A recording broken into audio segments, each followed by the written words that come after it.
Hey, shalom, brothers and sisters. Welcome back. Thank you again for joining me. Today I got a special treat for you. Something that just popped up, and I'm gonna read this notes and everything that I put down. And it's I'm gonna talk about a document. Just a document. It's called the Sermon on the Passover by Melito. And I know you haven't heard about Melito, heard who Melito is, but I'm gonna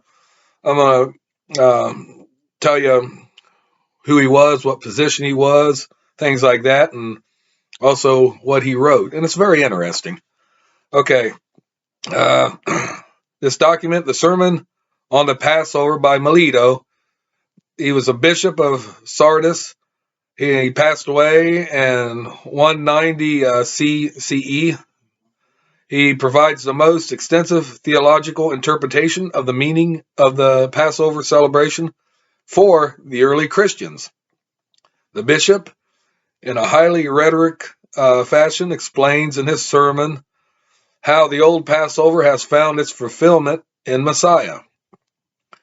It is significant that the biblical setting is still the Exodus story, uh, Exodus 12, verse 11 through 30, which the author reenacts as in the Jewish Passover Haggadah. The reoccurring theme is the suffering of the Messiah, verse 58, which the author finds predicted long in advance, verse 58, not only by the sacrifice of the sheep, which are verses 3, 4, 6, 8, 15, 16, 32, 33, 44, but also in many other Old Testament types. Now we're talking about types here. And this is what it says right here. This one is the Passover of our salvation.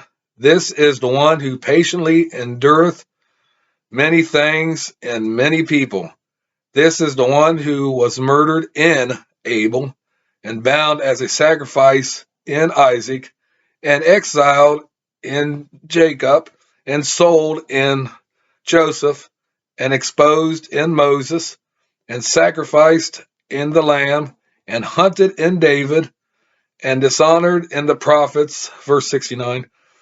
This is the lamb that was slain. This is the lamb that was silent.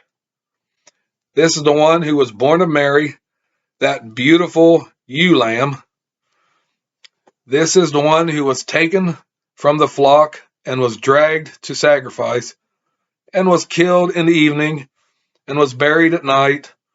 The one who was not broken while on the tree, who did not see dissolution while on the earth, who rose up from the dead, and who raised up mankind from the grave below. They've got that, and that's verse 71.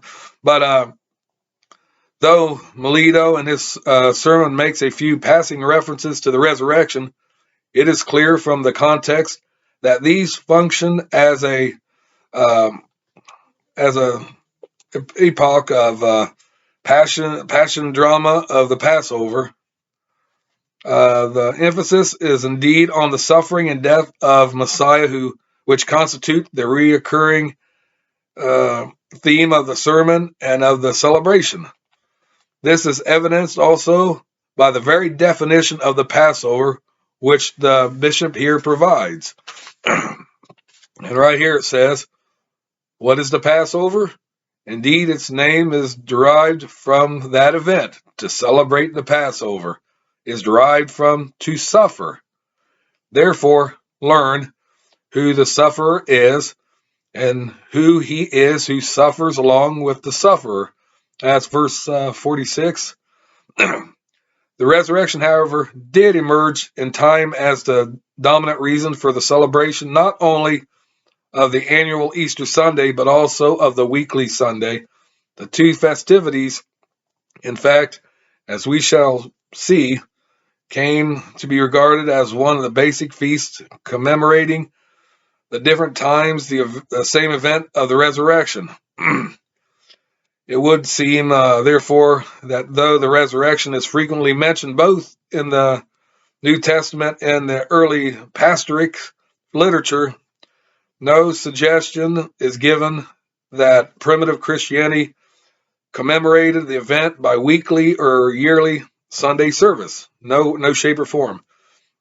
The very fact that Passover, which later became an annual commemoration of the resurrection, held on Easter Sunday, initially celebrated primarily Messiah's passion and was observed by the fixed date of Nisan 15 rather than on Sunday, makes it untenable to claim that Messiah's resurrection determined the origin of Sunday worship during the lifetime of the apostles. So I think Melito wrote something very interesting right there, and this is talking about Passover, how it was related to Easter Sunday, and people always try to mainstream, or Catholics in general, but mainstream Christianity in particular, they try to connect them as being together. But as you heard from me, and what I was quoting from Melito, and then in the commentary also, it's just there's a different story right there, and I hope you heard that. I just figured, Melito, he's long lost, forgotten. People don't know who he is, and I kind of like to introduce church fathers and bishops back into the fold. They got interesting things to say. Some, there's some I do agree with, and some that I can't accept because it's not biblically sound.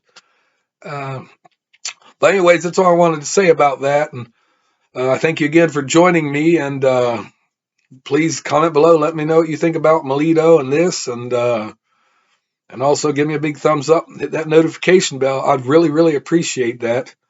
Until we meet again, brothers and sisters, stay safe and peace out and shalom.